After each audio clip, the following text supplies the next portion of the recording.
From Julio Cruz and Gaylord Perry to Alvin Davis and Harold Reynolds to father and son back-to-back bombs. From Junior J, Joey, and Edgar with Randy, A-Rod, Dan, and the Sheriff to Ichiro Moyer and Mikey C to King Felix, Kyle Cruz, and Cano to the present with Julio, Gilbert, Kirby, and Cal. I don't believe it. It just continues. My, oh my, it's another sports podcast.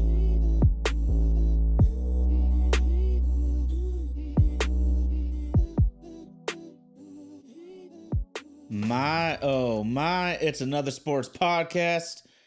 We got super producer Indy out there in Nashville, Tennessee, rocking the ones and twos. That's Vaden Podcast Services.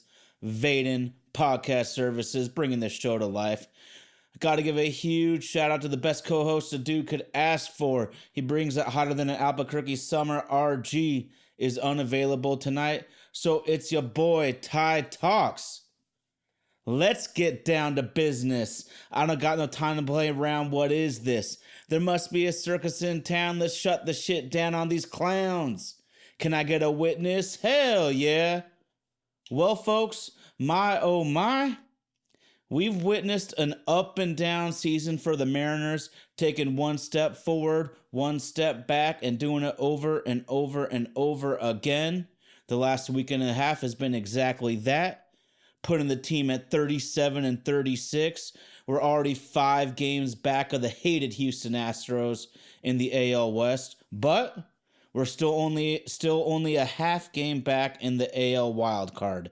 Now, I know Rafael Devers just got traded. We'll get into that in a minute. But I've said this numerous times that this is exactly what Major League Baseball wanted when they expanded the wild card. They want more teams to be in the mix longer. They want more revenue at the gates when fans know their teams are in it to win it. And I'm looking here, and by my count, I'm saying if you are 7 games or more behind already, you're out of it. That means there's only 2 teams in the AL that are truly out of it, and only 4 teams in the NL who are truly out of it, leaving 24 Major League Baseball teams that should feel like they're in the mix to try to make the playoffs this year. It makes it extremely difficult to make quality trades at the deadline. If I'm an owner, I'm not trading my good players when I know that we can still get massive gate revenue as long as we're still in the mix. So it's going to be hard for the Mariners to improve here, but let's just look at it right now. In the last 9 games, the Mariners are 4-5. Shocker. You know, they get swept by the Arizona Diamondbacks at home. Then they come back and sweep the Cleveland Indians.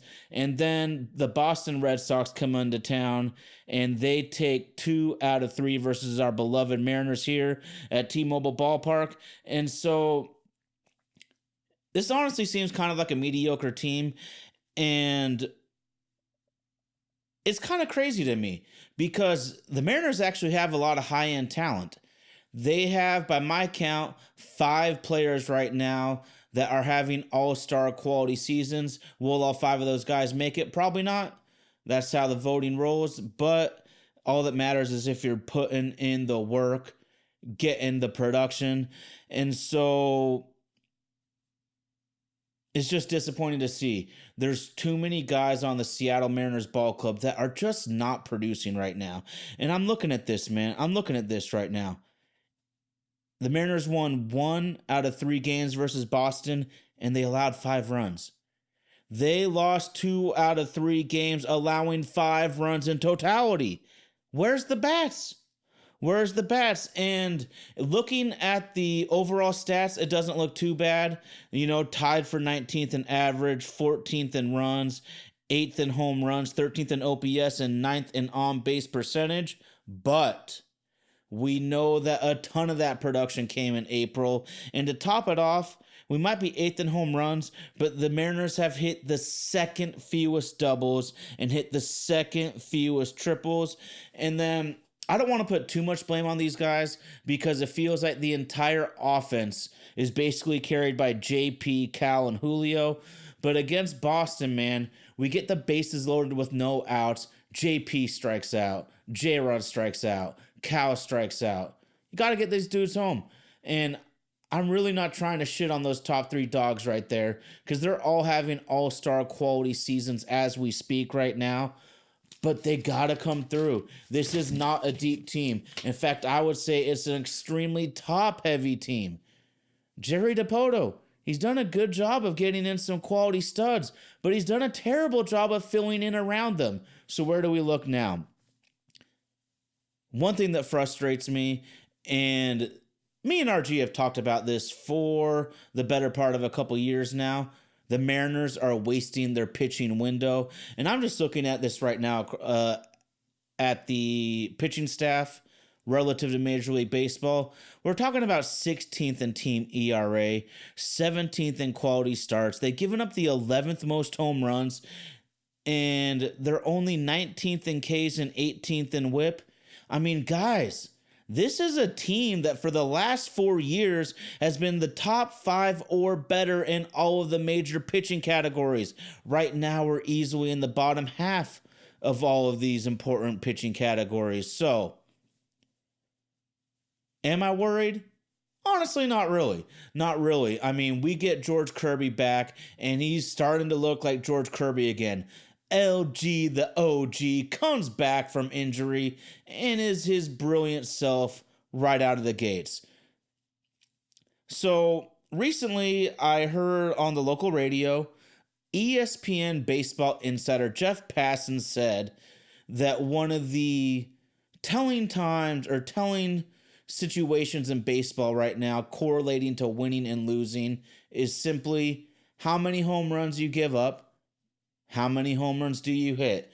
So that led me to look into something, and I'm calling this stat the home run differential. Whoa, in the home run differential, the Mariners are +9. Okay, that's pretty good. That's pretty good. We're still only one game above 500.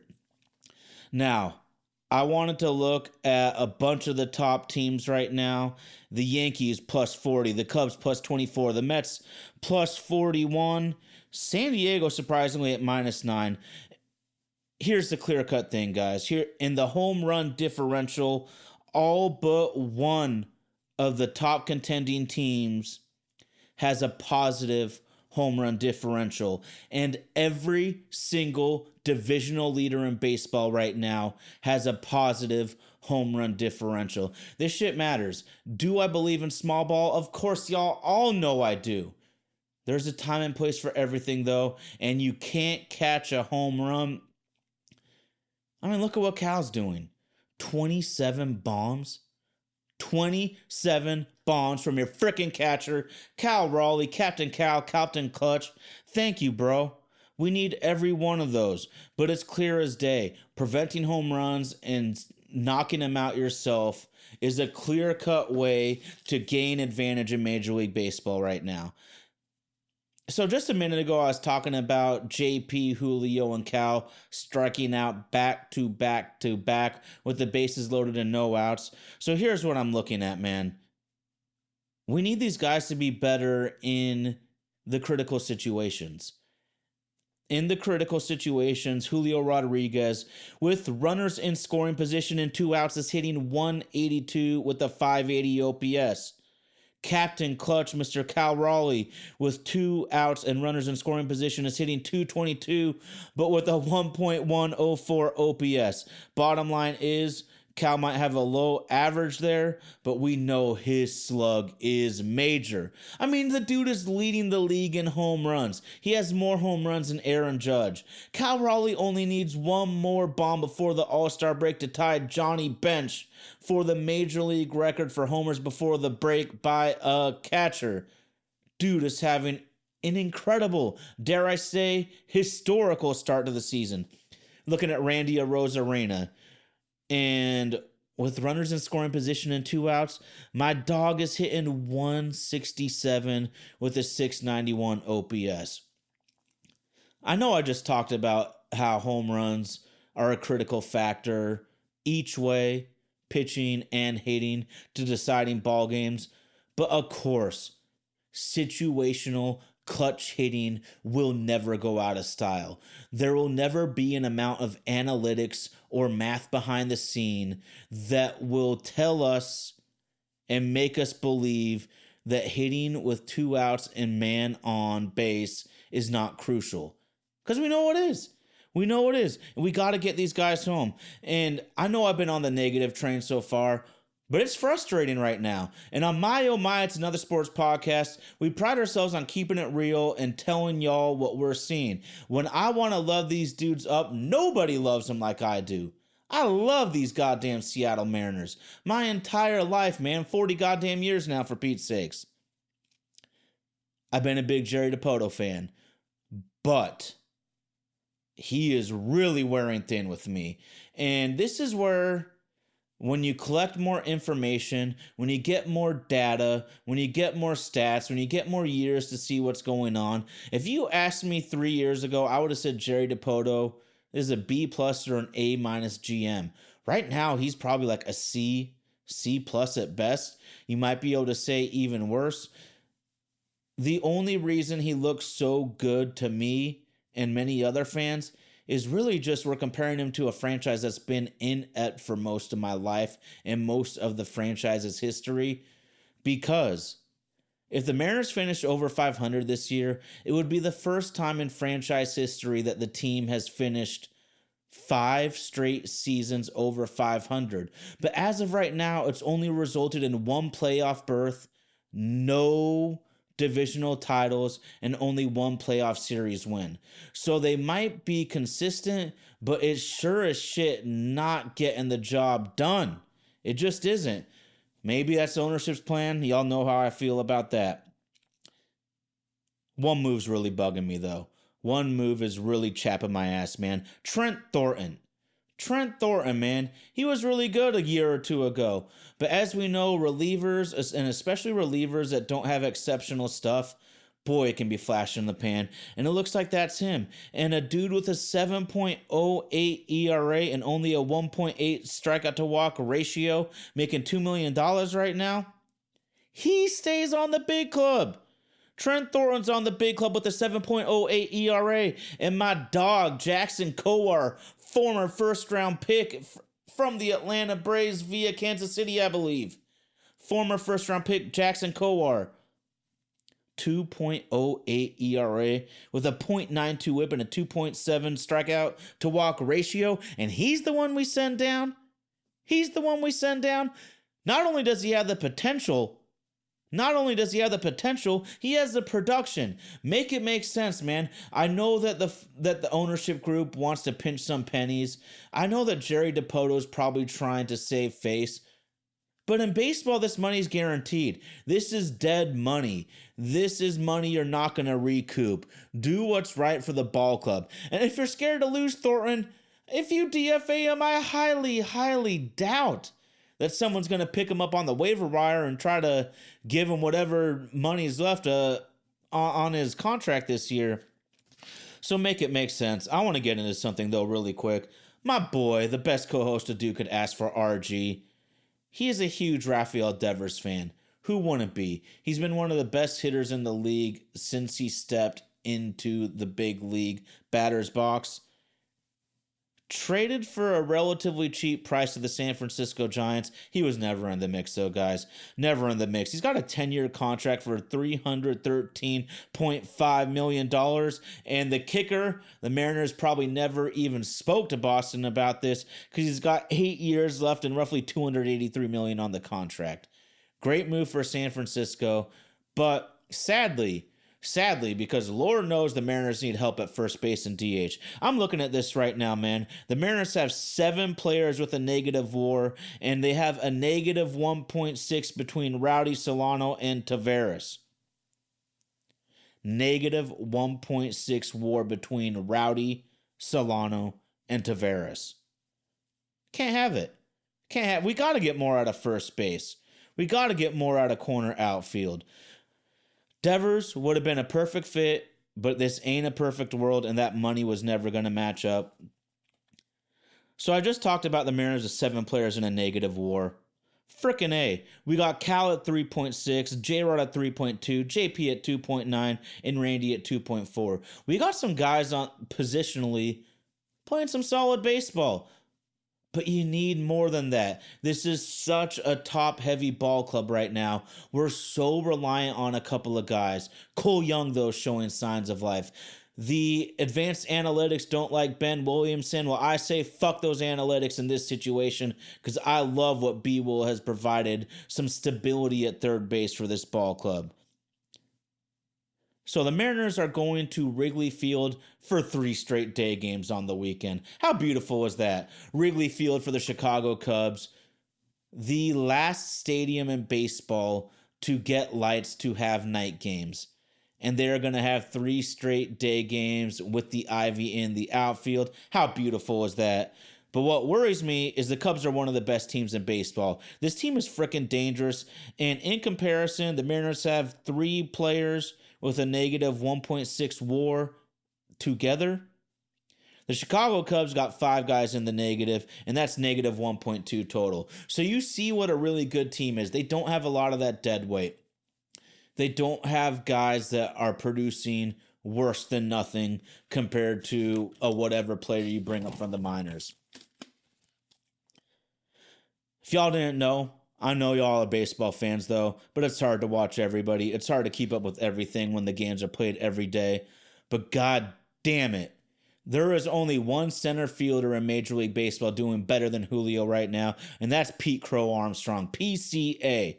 The best center fielder in baseball right now. Julio's on his ass, though. Don't get it twisted. But the dude's got a 4.3 WAR, 19 bombs, and 23 stolen bases, and 856 OPS.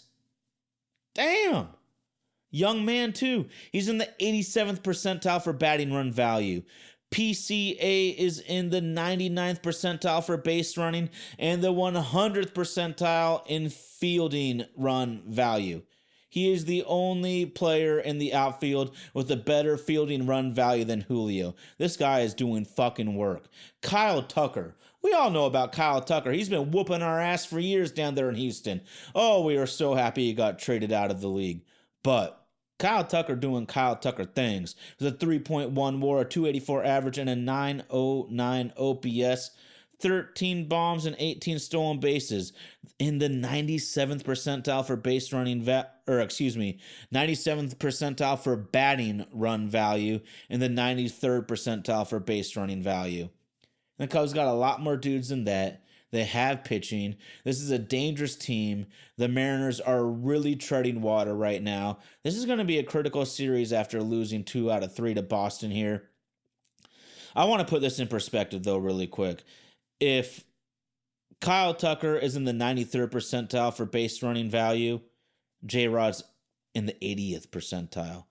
J-Rod's in the 99th percentile for fielding run value, while PCA is 100. Wow. Talk about a couple of studs there in the outfield for Chicago. But Cal frickin' Raleigh in the 99th percentile for batting run value. My guess, I didn't look it up, but my guess is the only guy doing better is Aaron Judge. And Cal Raleigh is in the 98th percentile for barrel rate. I was talking earlier this year when we were kind of examining the torpedo bats, and I was saying, a torpedo bat isn't going to work for everyone. Most mortal humans do not barrel the ball up well enough to have the density of the bat concentrated more in one spot. But when you're Cal fucking Raleigh and you are in the 98th percentile for barrel rate, get him that torpedo bat, man. His skills, his confidence, him knowing his swing inside and out allows him to maximize this new bat. And so the torpedo bat is not going to make a shitty hitter good, but what it can do is it can make an exceptional hitter even better. And I think we're seeing that with Cal and Aaron Judge this year. Sheesh, man. I feel like I've just been shitting on this team in the last several minutes. It's hard though, man. I'm not afraid to ride the waves of emotion of a baseball season. That's the fun part of it. I know that they play 162, and a lot of fans are like, don't get too high, don't get too low. I like to have fun with this thing. Let's look at it a little more positive, though. The Mariners are still only a half game back, And George Kirby's only had a handful of starts. Logan Gilbert's missed a ton of starts as well. But when I said earlier that there's 5 Mariners that are having all-star quality seasons, I freaking meant it. Brian Wu, Andres Munoz, Julio Rodriguez, JP, and of course Cal Raleigh are all having all-star quality seasons. All of them. Of course, not all of them are going to make it. It'll be especially tough for JP Crawford because shortstop is ridiculously crowded in terms of talented players. Let's look at this right here. Cal Raleigh is tied for 4th in all of baseball in WAR. Julio Rodriguez is tied for 7th in all of baseball for WAR. This is what's happening here. It really is incredible to think about because the perception is underperforming center fielder, but I don't see it. And frankly, the analytics bear it out. Now it might be a little different than we thought. A lot of us, when Julio was coming up through the system, thought he was going to be a corner outfielder masher. Well, he's actually a very, very different player than that, where fielding prowess, range, arm, speed are gigantic parts of his game. And one thing that we don't really get stats about, Julio plays the ball so well on the warning track and up against the wall, and it's easy to juxtapose it because Leody Taveras is so terrible at it. Terrible. Julio gets to the warning track and he's able to track the fly ball and track the wall at the exact same time flawlessly. He makes it look easy. Then my boy Leody Taveras, oh my God. Every time he gets on the warning track, I'm hoping the ball doesn't hit his head and bounce over for a home run like Jose Canseco 20 or 30 years ago. Holy smokes. Let's look at this right here. JP Crawford is 4th in on base percentage in all of baseball. JP Crawford also has the 3rd highest WAR of any shortstop in baseball. I repeat, JP has the 3rd highest WAR in all of baseball. Julio Rodriguez is tied for 2nd in WAR for all center fielders. And of course, Cal fucking Raleigh. Are you kidding me? He is 1st in WAR for catchers, 1st in OPS for catchers, and he leads all of baseball in big-time home runs. Cal Raleigh, my God, he's got my vote for MVP. Let's look at Andres Munoz really quick. A 1.26 ERA with a .84 whip. I mean, this is going to get ridiculous here, but he is in the 95th percentile or higher for breaking ball run value, fastball velo, whiff rate, K rate, and ground ball rate. Oh my God. This is how you dominate. So these guys whiff at an extremely high rate, 97th percentile. They can't touch him. And he also is in the 96th percentile for ground ball rate. That's how you dominate. They're either striking out or hitting grounders, striking out and hitting grounders. It's hard to give up game-winning home runs when they can't put the ball in the air. Andres Munoz coming out, breathing fire like a fucking dragon, and you know how much I love that dude. Brian Wu, 6 and 4 with a 3.12 ERA and a .94 whip.